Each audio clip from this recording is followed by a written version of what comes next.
Bonjour, je suis Olivier Clémence et tu écoutes Réussir mon e-commerce.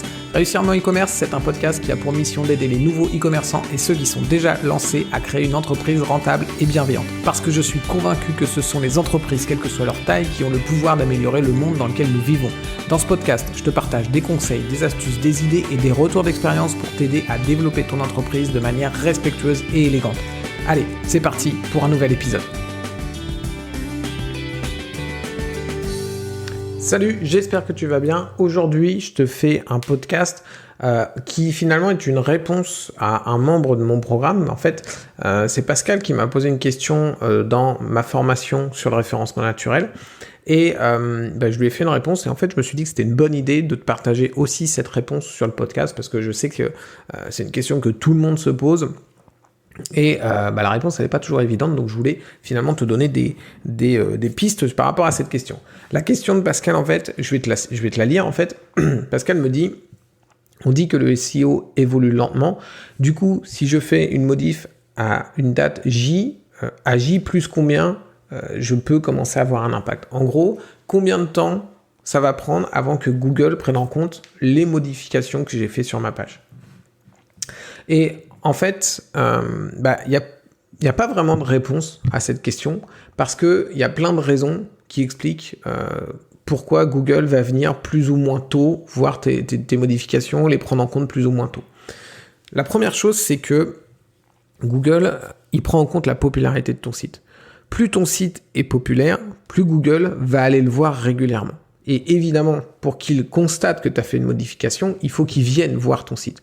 Donc si ton site est populaire, Google risque de voir cette modification rapidement. Mais attention, j'ai bien dit la voir, j'ai pas dit la prendre en compte. Donc, première étape, il faut déjà qu'il la voie, donc qu'il passe sur ton site et qu'il détecte cette modification que tu as pu faire sur ta page.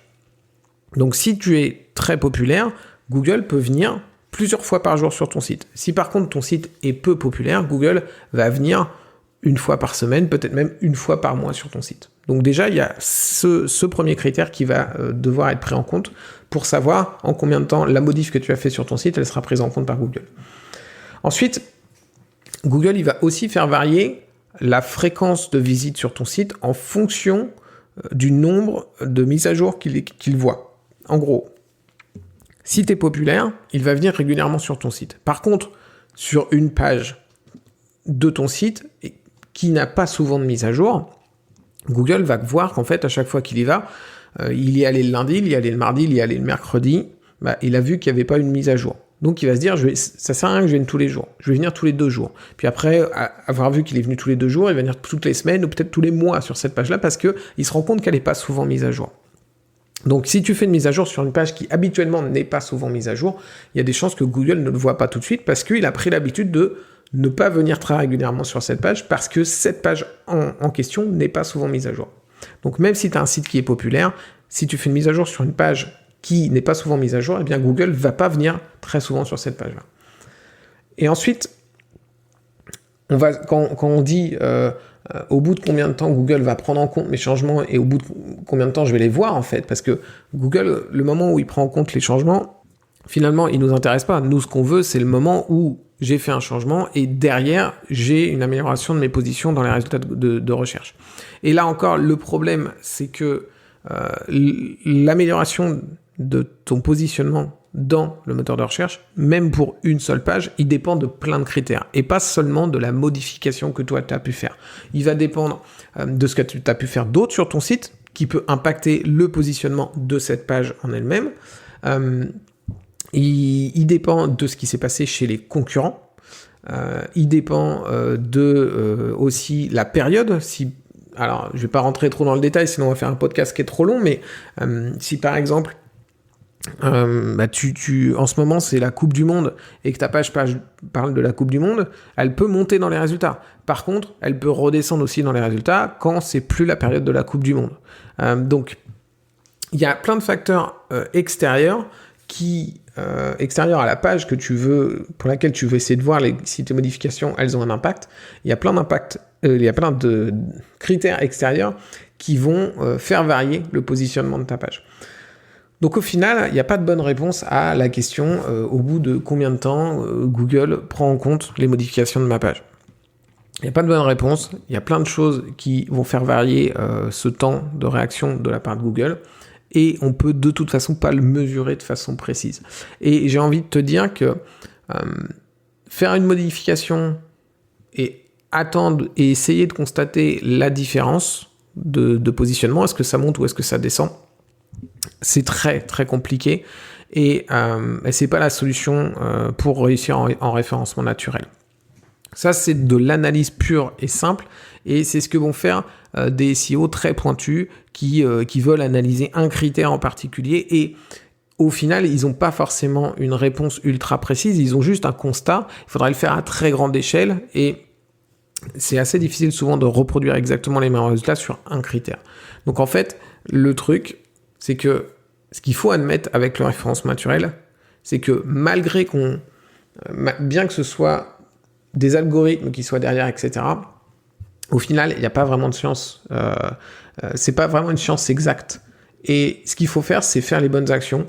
Alors, c'est pour ça que c'est bien de te former. Et si tu veux suivre ma formation, eh ben, tu auras les bonnes actions dedans. Mais c'est important de suivre les bonnes actions, de les faire au quotidien, de continuer et finalement de voir une amélioration globale du positionnement de ton site. Et là, tu sais que tu fais les bonnes actions parce qu'elles ont été validées par un expert, par d'autres personnes qui ont suivi la formation, etc. Et parce que aussi tu vois une amélioration globale de ton site. Mais faire une action sur une page pour constater le résultat, ça te mènera nulle part parce qu'il y a trop de critères et tu vas avoir des conclusions qui sont erronées. Tu vas croire que tu as rajouté 10 fois le mot-clé dans ta page, tu as vu ta page monter, c'est génial, c'est ça qu'il faut faire. Bon, en fait, au final, sans doute pas.